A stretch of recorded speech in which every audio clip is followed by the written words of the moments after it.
Pemirsa, anak berkebutuhan khusus atau ABK mengalami kesulitan selama belajar daring di rumah.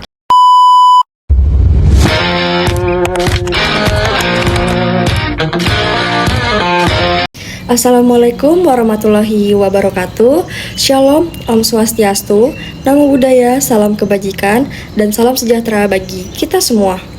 Perkenalkan, saya Diar Syahrarianti Azani dengan NIM 2405136030. Tujuan saya membuat video ini adalah untuk memenuhi tugas video praktek kampanye mata kuliah Strategi Komunikasi Sosial yang diampu oleh Miss Dr. Celda Yuliana MPD, yaitu video terkait tugas keterampilan mendengar aktif. Pada kesempatan kali ini, saya akan membawakan materi yang berjudul Tantangan Pendidikan Jarak Jauh atau PJJ untuk anak berkebutuhan khusus, dan tentu saja solusi yang kreatif yang bisa kita lakukan bersama. Sejak kegiatan pembelajaran jarak jauh atau PJJ diberlakukan, tidak sedikit anak berkebutuhan khusus yang menghadapi tantangan baru dalam proses belajar mereka. Perubahan dari pembelajaran tatap muka ke pembelajaran berbasis digital bukan hanya soal berpindah media, tetapi juga perubahan besar dalam cara anak memahami informasi, menerima instruksi, dan mempertahankan fokus. Bagi banyak ABK, struktur kelas, kehadiran guru secara langsung, dan rutinitas sekolah adalah bagian penting dari keberhasilan belajar. Ketika semua itu berubah menjadi layar digital, banyak anak mulai kesulitan mengikuti alur pelajaran.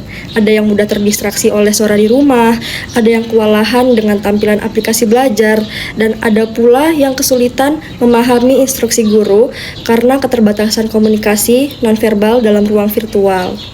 Namun, di balik semua tantangan itu, ada banyak peluang untuk menemukan cara belajar yang lebih kreatif dan lebih sesuai dengan kebutuhan masing-masing anak. Dengan pendekatan teknis yang tepat, pemilihan aplikasi yang ramah anak, serta komunikasi yang terstruktur antara guru, orang tua, dan anak, PJJ untuk ABK sebenarnya bisa dibuat lebih terarah, lebih fleksibel, dan jauh lebih efektif. Dan dalam kampanye ini, kita akan membahas berbagai tips and trik sederhana yang bisa membantu proses PJJ menjadi pengalaman belajar yang tidak hanya mudah, tetapi juga menyenangkan. Yang pertama, kita ke Google dan cari Eleven Labs. Web ini berfungsi mengubah teks menjadi suara untuk memudahkan anak yang kesulitan membaca. Terus kita scroll ke bawah. Di sini ada tulisan text to speech, kita pencet. Nah, ketika sudah dibuka, otomatis tampilannya akan seperti ini. Di sini ada teks bawaannya yang bisa kalian hapus dan ubah sesuai teks yang diinginkan. Kalian bisa memilih berbagai pilihan bahasa. Contohnya saya mau pilih bahasa Indonesia.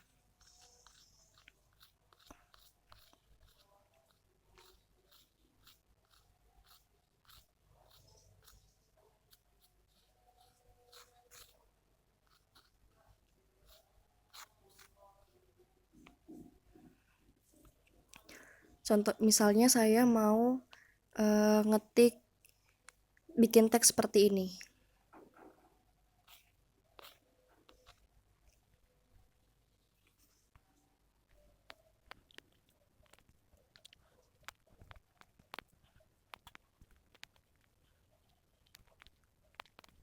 Misalnya saya mau bikin teks kayak gini, terus langsung saja kalian klik yang tombol play yang sebelah kanan ini.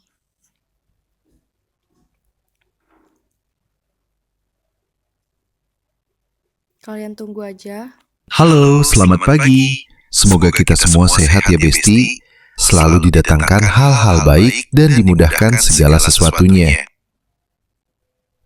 Nah, udah ini contoh aplikasi untuk memudahkan anak yang belum mahir membaca. Aplikasi yang kedua, selanjutnya ada aplikasi yang bernama ChoiceWorks.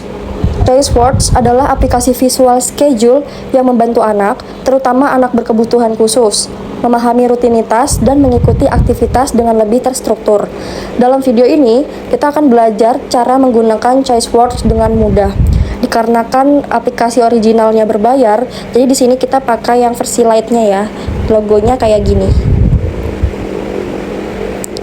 Oke, kita masuk ke aplikasi choice word-nya. Terus di sini ketika aplikasi dibuka, kita akan melihat 3 fitur utama, yaitu schedule, waiting, and feelings gitu ya. Terus tekan tombol kayak logo plus ini.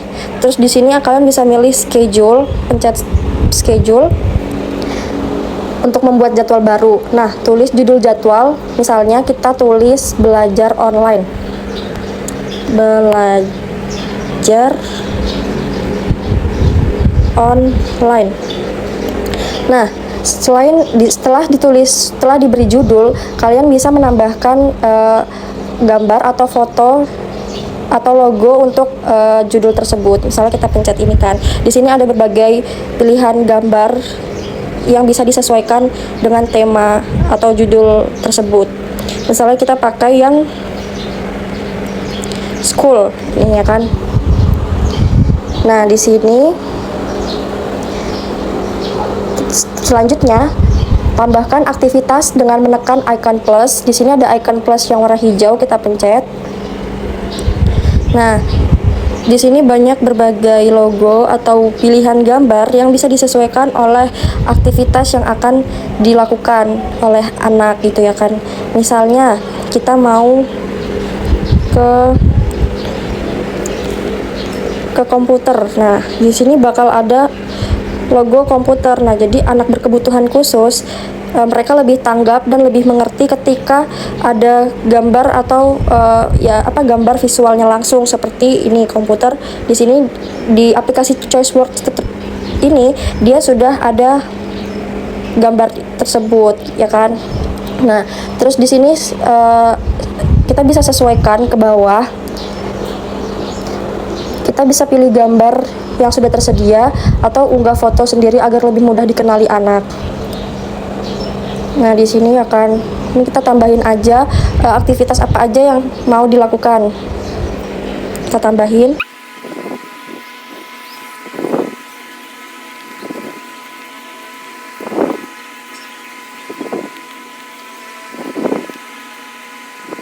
Setelah semua aktivitas masuk, atur urutan dengan cara drag and drop.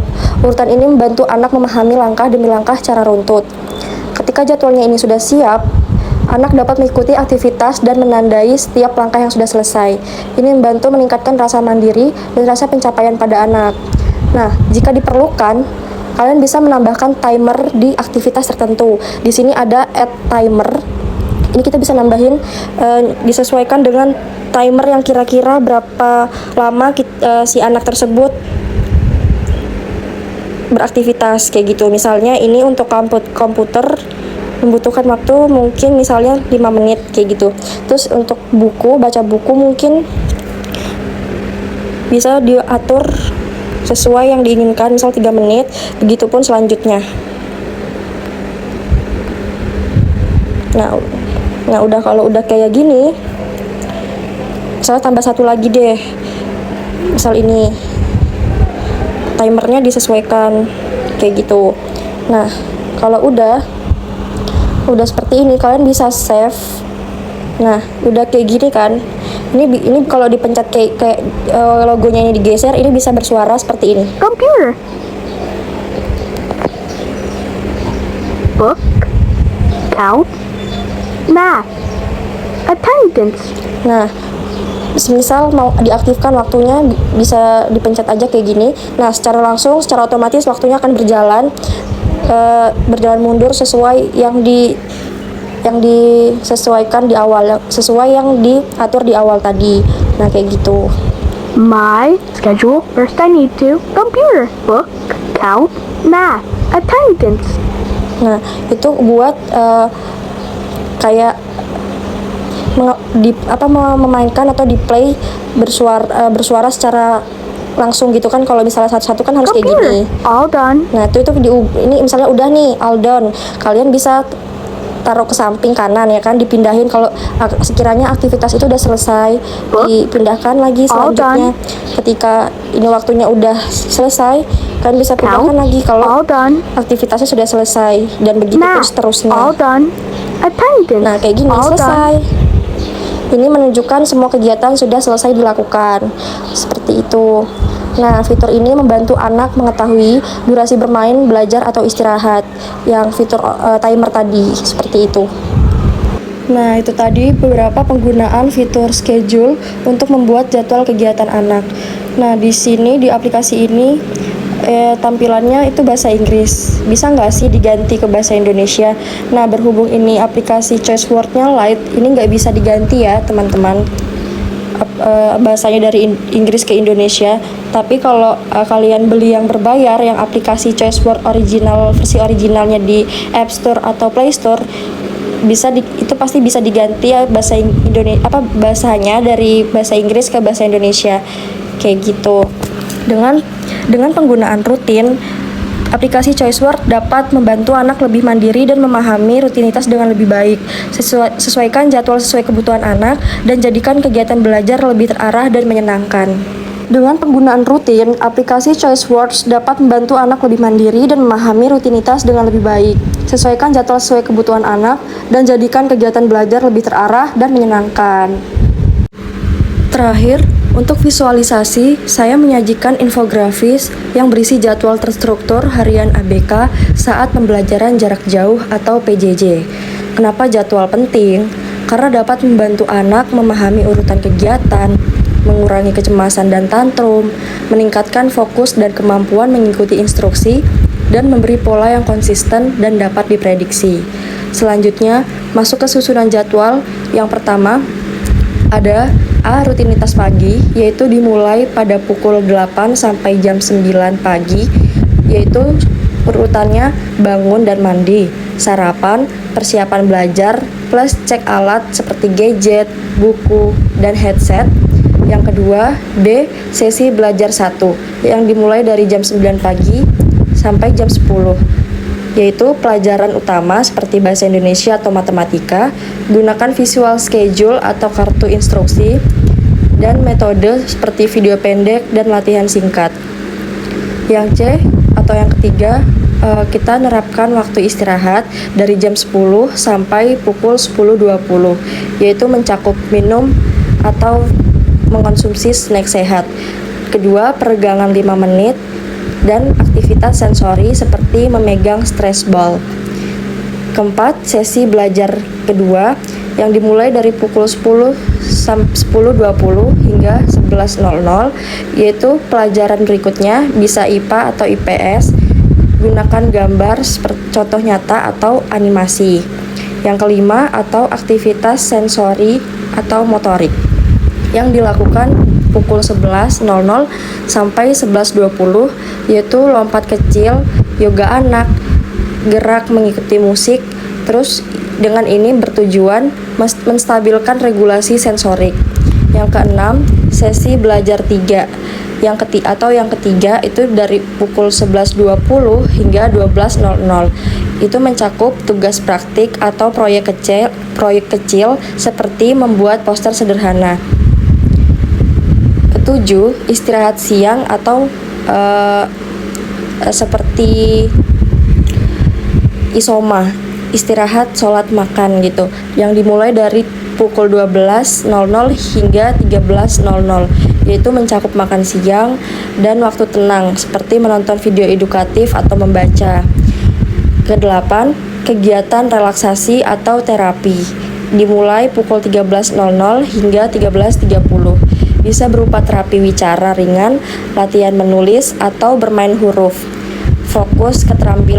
Fokusnya yaitu keterampilan mandiri.